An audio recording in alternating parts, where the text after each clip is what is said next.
An Orlando police officer taking a 6-year-old girl from her school, her hands zip-tied behind her back.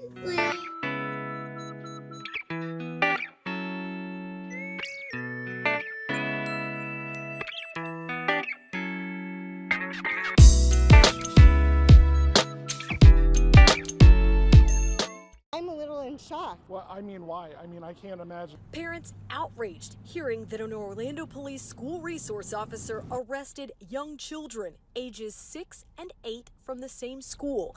School resource officer Dennis Turner charging the children with unrelated misdemeanors. I'm an educational psychologist and I do a lot of work with developmental psychology, so I'm deeply concerned to hear this. That's very disturbing to me. The news station has learned that Turner is now the subject of an internal affairs investigation stemming from yesterday's actions. OPD saying during the arrest process, supervisors became aware of the incidents. Per department policy, the arrest of any person under the age of 12 requires the approval of the watch commander, which was not obtained in this case. What's the justification of that? Investigators say the 8-year-old was processed through the Juvenile Assessment Center and released to a family member a short time later. The 6-year-old released from custody and returned to the school prior to being processed at the Juvenile Assessment Center. From a developmental psychology standpoint, that's malpractice. You know, you will traumatize the child more than you will benefit the child. I don't even see why a resource officer would consider doing much more than bring the child to the school principal. Thursday of last week, 2 very young children were arrested. I was advised that it was a 6-year-old little girl and a little boy as well. Since that time, there have been outcries for justice, and I want this community to know that I hear you. I also want you to know that when it comes to little elementary age children, we will not negotiate justice ever. Today, the healing can start. I can assure you that there will be no criminal prosecution for a misdemeanor battery for these elementary children in my name or on my watch. Unlike some, I will not presume guilt or dangerousness of a child based upon any demographic. I want to be clear, at no point did I or my Juvenile Bureau Chief, Michael Dean, have any intention on proceeding with the prosecution of these children. I'm extremely proud of Mr. Dean and his actions on Thursday, because in no uncertain terms, he said that the Juvenile Detention Center was not a place for a 6-year-old child. There is protocol and a criminal justice process that did not allow my office to intervene and dismiss the charges before today.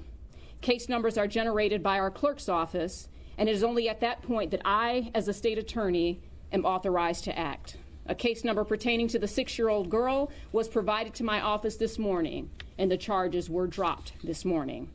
At this point, we have not received a case number for the other child, but when we do and a case number is assigned, it too will be immediately dismissed.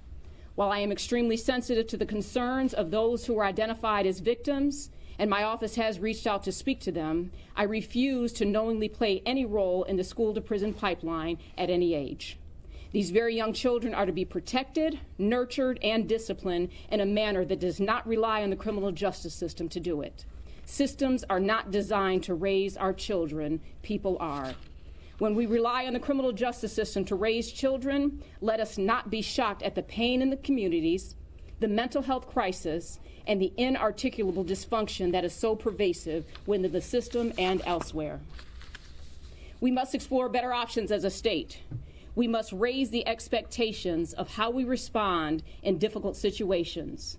This is not a reflection of the children, but more of a reflection of a broken system that is in need of reform. It is time to address juvenile legislation in ways that better protect the interests of children and their development. It is our job as criminal justice professionals to recognize victims in the pursuit of justice. We are not here to create victims because we feel inadequate. I am pleased to note that I have been in contact with Orlando Police Chief Rallone, who has in no uncertain terms said that he does not wish for these children to be prosecuted. He specifically requested that the charges be dropped, and I commend his integrity and his consistency that he has shown. The respect that I have for Chief Rallone is second to none. In closing, I want to repeat that the criminal process ends here today. The children will not be prosecuted, and just as importantly, I am looking into options that may reverse the legal damage, such as removing the arrest from the children's records. If you have any questions, I'll take them now. Is this the first time in your career that you've ever seen a 6-year-old charged? Unfortunately, no. The state of Florida has led in arrest of children ages 5 to 10 prior to me taking office. I signed on and supported the process of civil citations, and in 2018, we were reduced by 15%. So I would say that absolutely not. This is not the first time, but I'm hoping that we're coming to an end. When did Mr. Dean's involvement begin, and what was his involvement on Thursday as this was all playing out? On Thursday, I'll allow Mr. Dean to speak. Yeah, thank you for the question. So we got note from the Department of Juvenile Justice, which we call DJJ, that 2 young children were one of them was on their way to the juvenile detention center.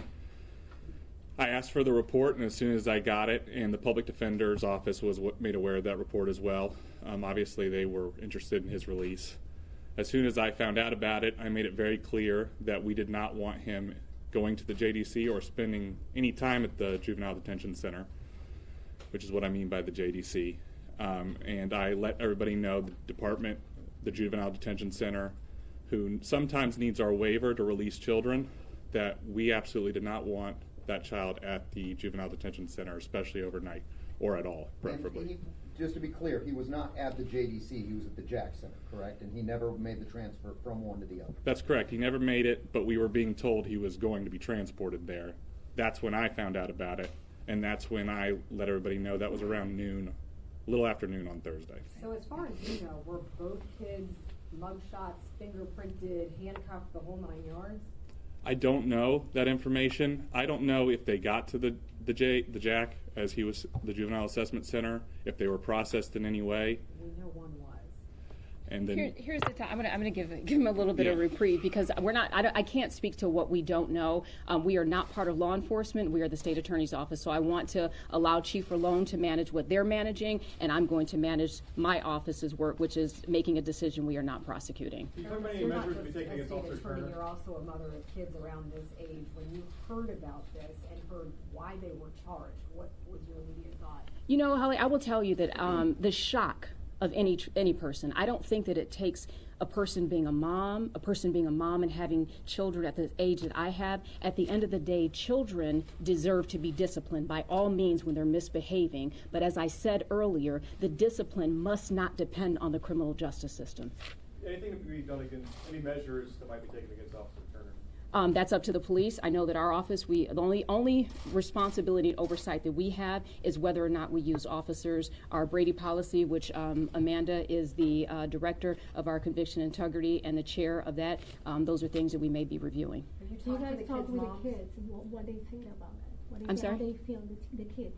Well, I think it's inappropriate for me to comment on someone who's not here to speak for themselves. The only reason that I mentioned Chief Rolone is because he and I did speak at length, and I asked for permission to use his name. What was the reaction from the parents when you said, I'm going to make this go away, but this isn't how we're going to handle this? Well, again, I think to speak to that would be, I think it's inappropriate for me to comment.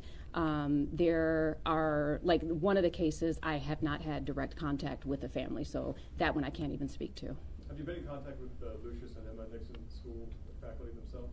I reached out, attempted to make contact. I have not made contact. I know our office is also like others in my office, but I did reach out personally. I think that it would be completely inappropriate for anyone involved in the file to at least for me not to at least attempt communication before speaking publicly. So yes, I have. Could you elaborate on your statement that Florida leads in the number of arrests in this age group 5 to 10? How many do you know on average children are arrested in this age group in the state of Florida per year? I can't give you the exact number. What I can tell you is that there was a research study that was done, and it was released in 2017 that averaged the years, I want to say from 2013, and it looked at us, it looked at Orange County specifically leading higher than Miami, going further into race and demographics of individuals, but we have led, and we've all attempted to try to reverse that, looking at civil citations, because at the end of the day, while I disagree with the things that went along in this case, there are some times where a criminal act under the age of 18 occurs, but we have other options such as civil citation. There are other options that we have to live by, and arresting a 6-year-old child is not one of them. Are you saying that Florida is the leader, like leads the nation, or a leader? I believe Florida leads the nation, and I believe Orange County leads the state of Florida. I do know for a fact Orange County led the state of Florida. Where those numbers are after 2017, I do not know. What I can tell you is that in 2018, a reflection from the year prior, there was a 15% reduction in the arrest numbers. Can you talk about the circumstances that led to these arrests? I know you said you read one of the reports that was written. What happened in the school? It has not been made public at this point, and I think it would be inappropriate to go into the facts of the case. Once it is, then you can contact my office to get that information. Yes, sir. Can you confirm both the children were 6 years old? I do believe so. Can I ask what the charges were that were brought against both the 6-year-old girl and the 6-year-old boy? Yes, I can answer that part of it. They were both misdemeanor battery charges. Both misdemeanor battery. Yes, there was not a weapon involved. It was misdemeanor battery. How bizarre. I mean, this seems so strange. You had 2 6-year-olds in the same day, same schools. I mean, it's just such a strange. Talk about what was going on. How could this possibly happen? Unfortunately, I wasn't there. All I can do is respond to what happened. So because it is strange, I'm not going to perpetuate that strange concept. I'm absolutely going to end it here. And that's why I decided to ask everyone here so that I can make it very public. It ends here. So now the healing can begin, the questions can begin, but I am not going to be part of perpetuating this conduct that is not what I believe defining justice. All right? Thank you all. Have a good day. Released images of a 6-year-old girl being arrested at school, crying as her hands are tied behind her back. How does this happen? And the officer now fired. Here's ABC's Victor Kendo. Tonight, the gut-wrenching body cam video that is hard to watch. An Orlando police officer taking a 6-year-old girl from her school, her hands zip-tied behind her back. Heartbreaking cries as she's lifted into a patrol car. Please let me go. The video of this September arrest just released by the family. According to the police report, officers were called after the school complained little Kaya Roll had kicked and punched 3 staff members. No. Kaya sobbing when the restraints were put on. No. Don't put handcuffs on. After Kaya was taken away, Officer Dennis Turner returned. 6,000 people I've arrested over the 28 years. 7 is the youngest. She's 6. Now she has broken the record. Charges against Kaya have been dropped, but the family is preparing to take legal action. Kaya says she's now afraid of the police and has nightmares from the incident. I was crying for someone to also call my grandma. The school is saying they never asked for Kaya to be arrested. Dennis Turner was a retired officer working extra duty, and he has since been fired.